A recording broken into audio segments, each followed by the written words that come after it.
So guys, this was the moment Sowore, alongside some human rights lawyers, met with the lady who called out Tinubu on the social media, saying Tinubu is a terrible president for subjecting Nigerians into real hardship.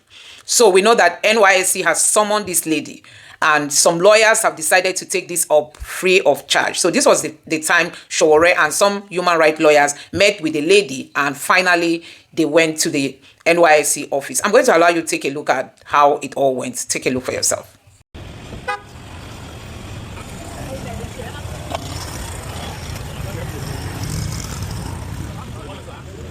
Good morning.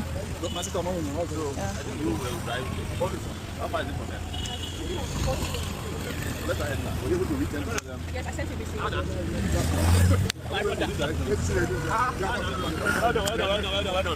I think the last time we saw was yes. Well done. So how do we do from here? Okay, director. Okay, director. But do you have like a map? That address?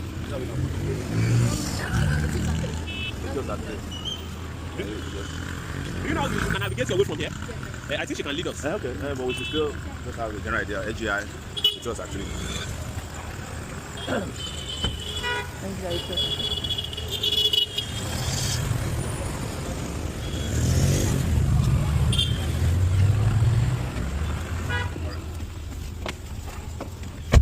We are here right now. This is our copper here. Fellow Nigerians. AGI coordinated here with the copper, but someone here for no stated reason. We're here with a very competent actionist, Festus of Gun, saying Justice Ogiano, and Wisdom is there somewhere with us. So the LGI person, the woman who invited her, has not showed up since the start of work. Responded. So we tried to reach her. She has also tried to reach her.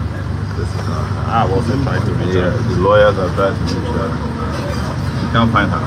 So we are thinking that maybe it's a good idea to go to the state secretariat in truly the area of Lagos. But just want to give them a little bit more time to show forth, as lawyers will say, why she has been someone and nobody is there to attend to her. So this is Rita Ray here in the newspaper who, due to the very serious economic conditions, cried out on TikTok, talked to Ray, TikTok handle, and asked Tinubu to do something about it. Based on that, she was summoned after she was threatened that someone was patient there. There was now someone to come and appear. That's why we accompany her here, so that she can get the best possible legal coverage. And community support that they are watching and listening to us. We're in Lagos. We're outside here at the LG offices, and everybody involved in this matter says we have coming. Everybody was nowhere to be found. So hopefully he will show up. She's in good hands and she's in good spirits as well.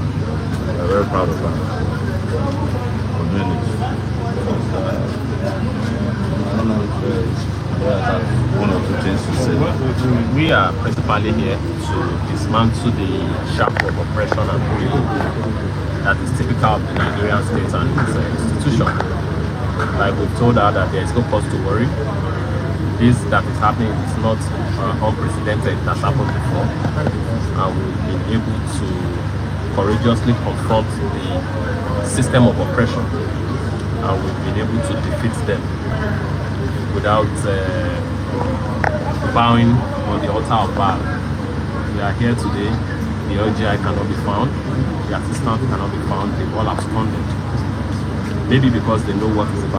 Young lady that is the NYSC core member, as I said, we haven't gotten a response as to official position of the NYSC, which she has alleged to have been threatening. Now we saw her played a video of, or played a phone call conversation she had with the person. The lady on the other end, which she says is one of the board or official of the NYSC, literally speaking to her quite rudely, to be fair, saying that she should take it down. And she was asking, are you threatening me? And our worry is, can't I just speak my mind as a Nigerian? This is biting me. So the question I will ask you as a leader in organized labor, when you see some of these things that happen and some of the ways the government has responded to criticism, do you feel that Nigerians are beginning to look like defeated people? Jeffrey, I think that clearly the constitution of our country clearly gave freedom of speech to every citizen. So for us in TUC, we are strongly advocating for freedom of speech. People should be able to air their views. But also, we should also note as well, it's just as if the fact that I can air my view, I cannot walk into your station, Jeffrey, and I will start raining abuses on you. Yes, you are not a public servant. But public servants should also understand that Nigerians are passing through pain. So even if we come out and abuse them, I've listened to the president. The president has said that, oh, you can come out and abuse me. So it should not just be in words, it should also be in action.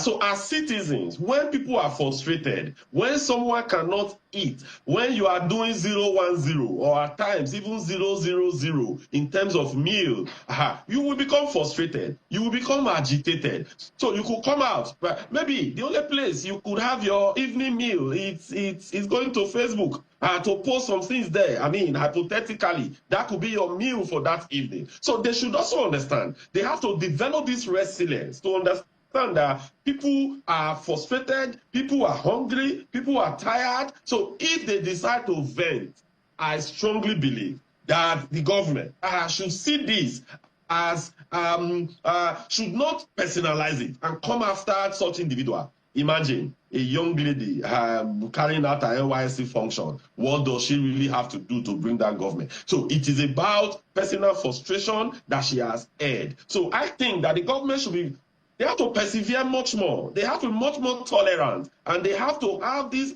deep level of patience with Nigerians, because people are passing through a lot as it stands today. So that is my advice to government. They should take the back seat and allow some of all these, allow people to vent, because if you don't vent, you may not feel good at all. But also, overall, when we do this, we should also try to do it within the expected norm and with some level of decorum as well. I know that in their rule book or whatever, I think they call it a bylaw. I was listening to one of the bylaw, reading the bylaw, said not to be rude to constituted authority. So it says any member, that's any core member, who is rude to a constituted authority shall be tried by the core disciplinary committee, and if found guilty, be liable to extension of service for a period not less than 30 days with half pay. Constituted authority here, I don't know, I don't think it was defined, whether it is the core of the NYSC authority or the federal government or the state government. Maybe help us out on that particular one as to how the government should tackle this issue. And in speaking to that as well, Mr. Sifo, the issue around whether or not, let me ask you a direct question, whether or not this is going to be midterm by May the 29th. Do you really believe that President Bola Tinubu is fixing Nigeria and is going to be able to fix this country?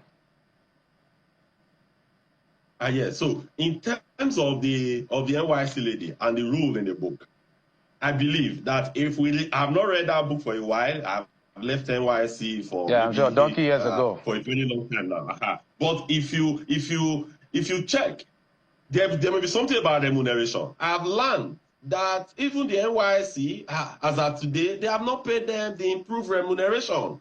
So where there are rules, there are responsibilities as well. So the NYSC should also discharge their responsibility. They shouldn't bring their the rule to bear when it will bite the person, to use it to winch on people. First, NYSC, if they are paying those corps members, let's say 120,000 naira, 150,000 naira today, I'm not sure that particular corps member will be frustrated. So they should also carry out their responsibility as well. not to come with the full weight of the law to say you have broken this law, when on the other part, they are not fulfilling some obligations that they ought to fulfill.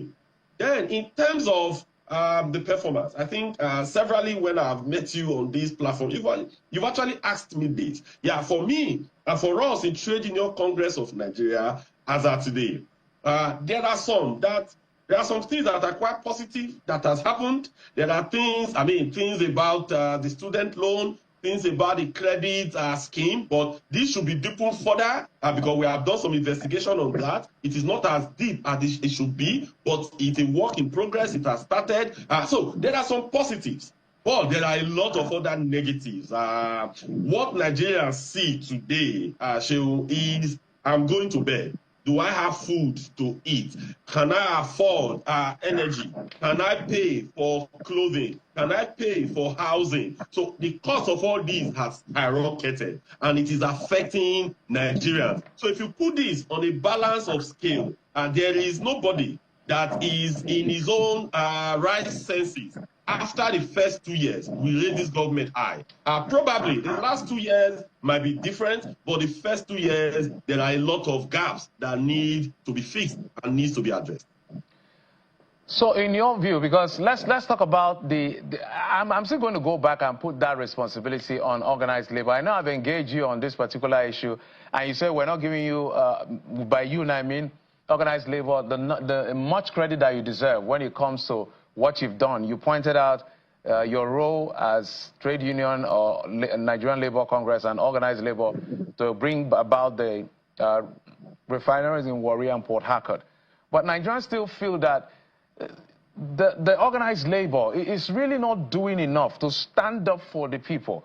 When you hear that and you see what you're doing, what is it that you think Nigerians are saying you should do? We saw a protest, I think, in Cyprus, that they say 100,000 people.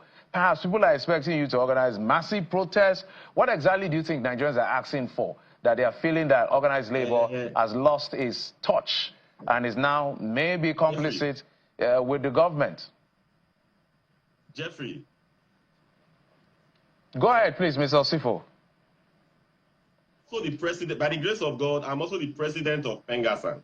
So if you go to Pengasan today, go and ask Pengasan members how much we have affected their lives. Go and ask any Pengasan member on the street how much we have touched their lives. See, that is our primary responsibility, Jeffrey. Our primary responsibility is not to be opposition to government. I've said this over and over again. Our primary responsibility is to our members. We have members that pay dues to keep the center working. So our primary responsibility is to those members. So the way we work, my CWC, the way we work every day in Pengasan to make the lives of the people better. Go to NUPROC, go and ask them how their life has been better. Go to nnamdi, go to Total Energies, go to Chevron, go to ExxonMobil. They will tell you that in the last 2 years, that practically their salaries in most organizations have been doubled. It is because of our effort. So now, first, our primary responsibility, Jeffrey, is to our members. So Nigerians, to fix Nigerians, you shouldn't just put all the heat on organized labor. No. When the election is coming, you cannot go and collect 1,000 naira, 5,000 naira to vote for a candidate that you know that this candidate is a criminal. You know that this candidate over the years has done nothing outside thuggery. You will not go and vote for him against a professor, against a university lecturer, against a secondary school teacher who has Mr. Osifo. Over the years. Then when you finish it, sorry, let me just answer on this. When you finish it, 10 seconds. you elected people that doesn't have the right character to occupy where they are occupying, you will not say organized labor, go and kill. No. Organized labor, first of all, we have members in our constituency that we are responsible for. Each of the affiliates are working on a daily basis to get this done. So to fix Nigeria, there must be collectivism across board. Jeffrey, Mr. Osifo, if you go to the US, I ask you today, I know you are very vast, but you may not be able to tell me the equivalent of NLC and TUC in the US. The reason is this. Because you have institutions that are functioning. The reason is because you have opposition party that is functioning. So in Nigeria... Okay, Mr. Osifo, your points are well noted. I can see where you're going to all of. So you say all of us should share the responsibility. Media, opposition, the people, not organized labor, not a problem.